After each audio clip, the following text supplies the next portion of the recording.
We'll start at Jim this time.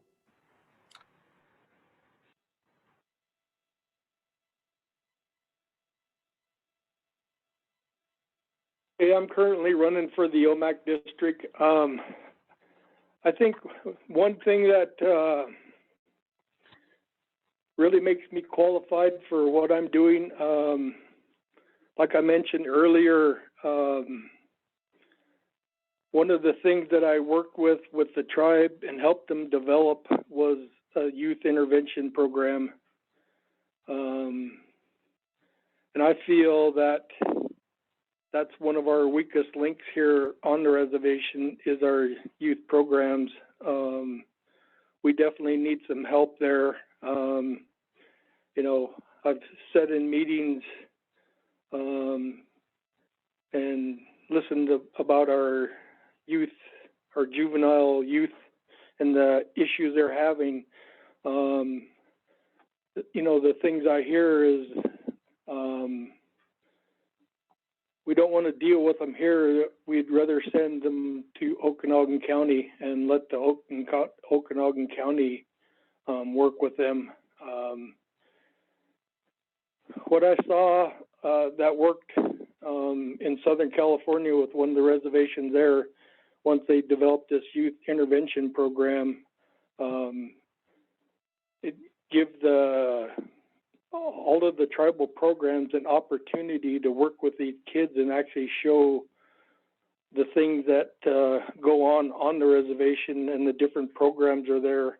You know, a lot of the youth didn't even realize that happened. When they finished the program, they actually had to write a letter to the tribal council and go in and read that letter to them. When they finished that letter, there wasn't a dry eye on that council.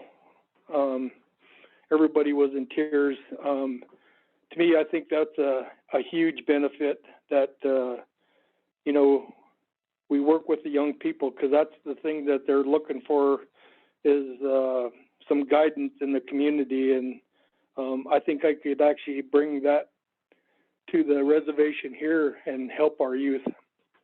Thank you.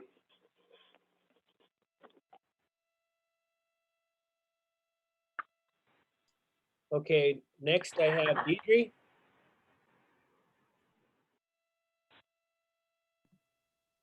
Hi, thank you. I wasn't sure if I needed, sorry about that. I just jumped in last time. I didn't realize you were calling people out. But I think I'm uniquely qualified because of the volunteer work that I do for our community. I have for many years, as long as I can remember, even in my youth, I contributed in one way or another to this community by representing, traveling as royalty. I, just traveled with the school, with our Indian club, and then just all the volunteer work, like I mentioned before, with the powwows and bringing people here for basketball tournaments. And, there's a lot of things that people don't know. When we started Mill Pond Days, I was there from the beginning. And, the volunteer is where I believe how our community can thrive is by everybody participating and being allowed to come together as a group. And the small events are important to me. How else I'm uniquely qualified is I speak up to people. And I think that's why the people always had me in charge of 3-on-3s, is because I'll stand up to people and tell them that they're wrong. And, I'm not afraid to confront angry people, I guess. And, I'm good at deflating situations. I always have been. And I think also my work ethic, the way I worked my way up in the tribe. When I worked for gaming, I started as an agent, then I went into the lead agent, and eventually the field supervisor, looking over all 3 casinos of the agents. History, I started as the office assistant, administrative assistant, and now I'm into the accounting position at housing. I started at the front desk and worked my way into the occupancy specialist position. So I believe my work ethic is what is really what I'm all about. And I believe everyone else's work ethic should match mine. Thank you. Okay, next we have Allison.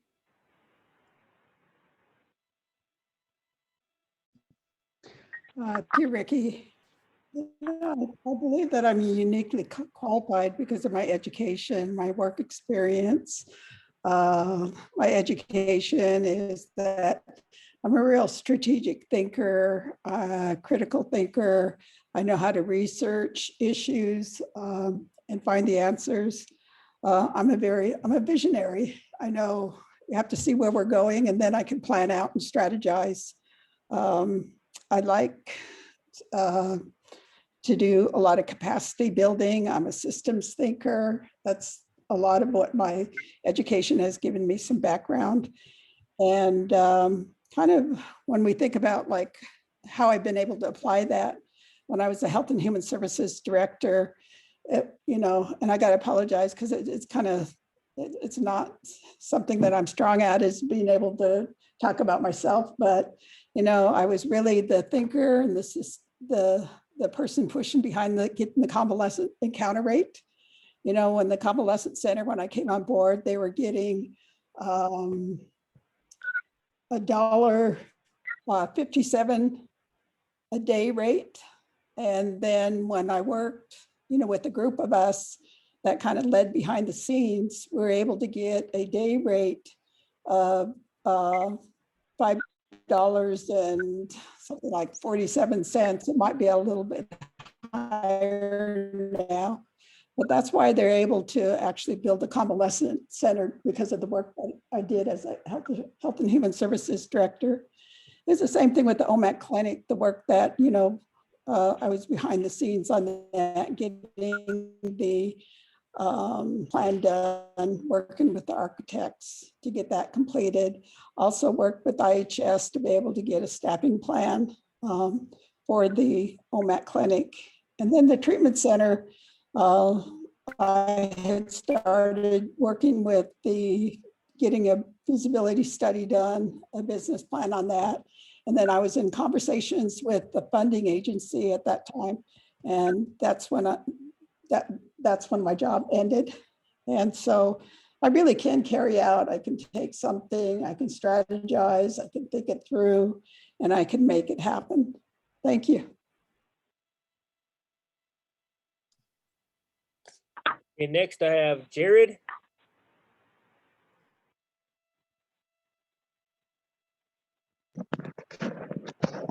Oh, thank you. Sorry. I guess, what makes most qualified, in my opinion, is the fact that I can work with anybody, and I try to see the best in everybody when it comes to working with them.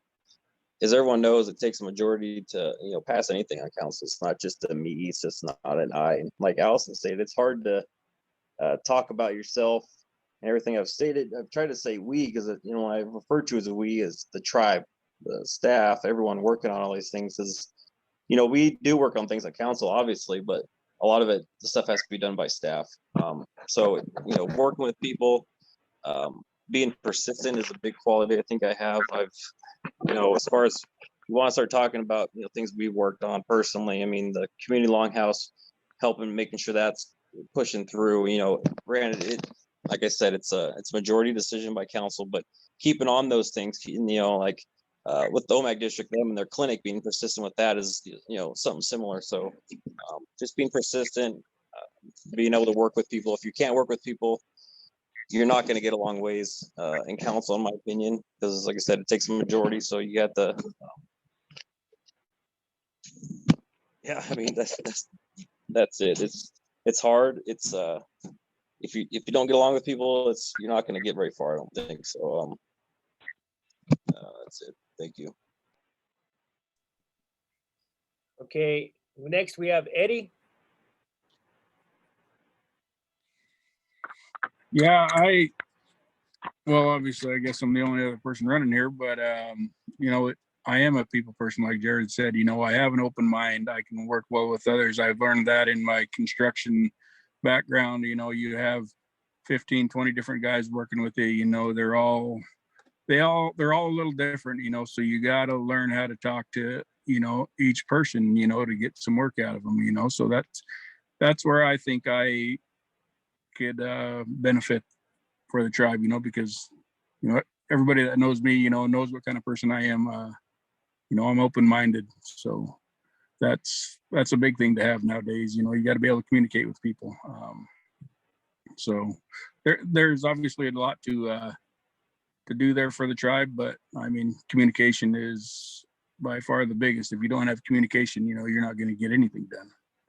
So I guess that's my biggest thing I think will work for me.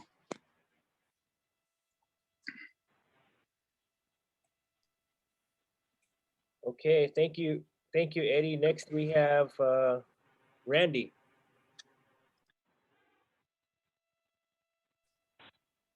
Hello, thank you, Ricky. I think what makes me uniquely qualified to represent the Nispilan district is I grew up in Nispilan. My grandparents, Gilbert and Lisetta, lived up above the Catholic church. So spent a lot of time wandering around there as a kid, going to the Catholic church, and remember Edna's. That's something that always is kind of, been in the back of my mind, is there were more businesses in Nispilan when I was younger than there are now. And, anyway, I'd like to see growth in Nispilan. And I really value the family unit. I have a family, my immediate family, there's 5 of us. All of our children are older now, they're young adults. And so anyway, value the family unit, not just my family unit, but the unit as a whole. So those families across the whole reservation. I value my tribe. My ancestors fought termination when I was at Humboldt State University in a Native American Studies class. Lucy Covington popped up on the screen, and Mel, and I told my classmates, I said, "Hey, there's my auntie," and they didn't believe me. But so I've always thought that, I keep an open mind. I try to be aware and be watchful in case, they do say history tends to repeat itself. So I want to make sure nobody ever tries to sell out our tribe. I stay grounded, not egocentric. I know I have a campaign page on Facebook, and I shared a video of a presentation series that I was part of for the University of Washington quite a while ago, actually. And anyway, I don't think my parents ever even knew I did that. So there's things that I've done that people don't even know I've done, because I don't, I'm not, it's not all about me. It's about getting the job done. I like to think that one of my positive traits is being diplomatic and, working with delegation from other First Nations, other tribes, other states, and the federal government. And I think one thing about right now is just having an awareness of everything around me. I think starting out, when I was younger in my career, I think I pretty much just saw straight in front of me. But now I would say it's kind of neat. It's kind of a more of an awareness. But anyway, thank you for your time.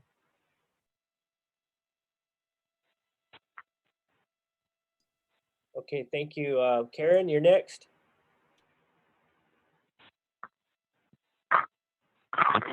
All righty. So what I'm going to do is I'm going to kind of give an idea of why I think I'm unique. And